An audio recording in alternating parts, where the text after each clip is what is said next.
By now, everyone should have a better understanding about the options available to help you survive if there's ever an act of violence on campus using the ABC strategy: alert and avoid, barricade, and counter. As you continue to learn more about the active threat plan, we will continue to practice and conduct drills on only one component of the ABC strategy at a time. In the first semester, your drills focus on the new barricading strategy and properly locking down. The second semester drill will focus on evacuation or avoiding an active threat. It is very unlikely that everyone would need to evacuate from your school at the same time if there was an active threat. However, during your drill, everyone will have the opportunity to learn more about avoiding a threat and practice finding a safe hiding place. First, let's review what it means to evacuate from an active threat.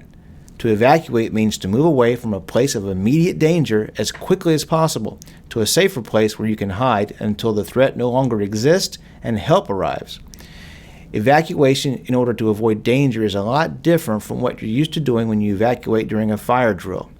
Avoiding danger does not always mean you will go outside. It just means running away from immediate danger to a safer place.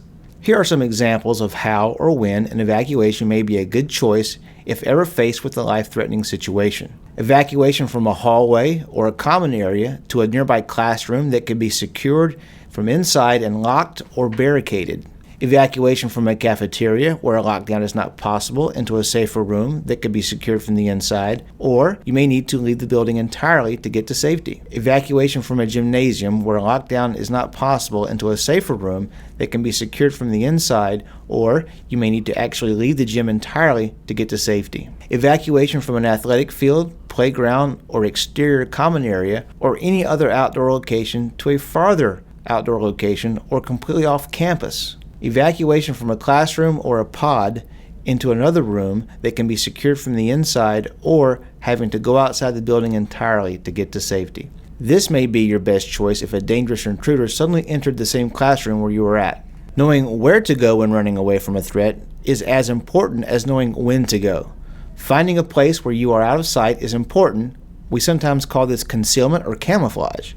However, you will also want to find a place that can protect you from physical injury if possible. We sometimes call this solid cover. Here are some examples of each. Concealment may hide you but may not always protect you. Shrubbery, plants, tall grass, wooden fences, plastic, anything that has a hollow core. Cover can help keep you safe from physical harm.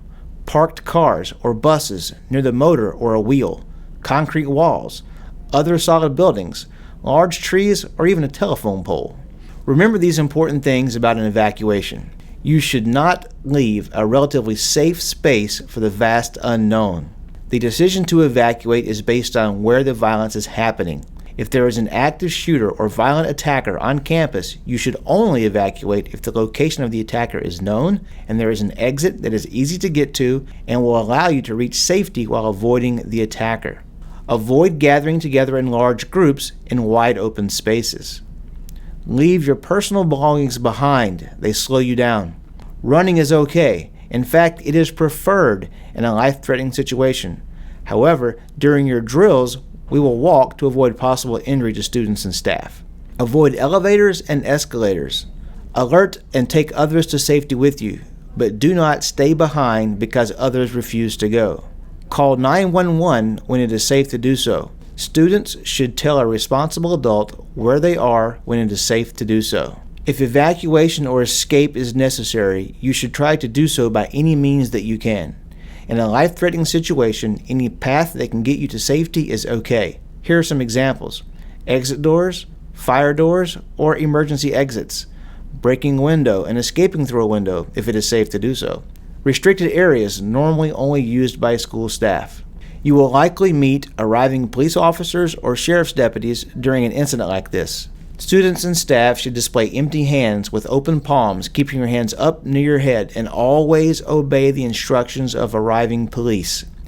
Should you come across a weapon that was dropped by the attacker, do not pick it up or handle the weapon. It is impossible to predict when or where a dangerous threat will occur. That is why it is important to think about possible evacuation locations on your campus. Be informed, be prepared, and be safe. The goal is survival. Get away from immediate danger as quickly as possible. Spread out, get out of sight, hide. Find cover if you can, get low, and get quiet.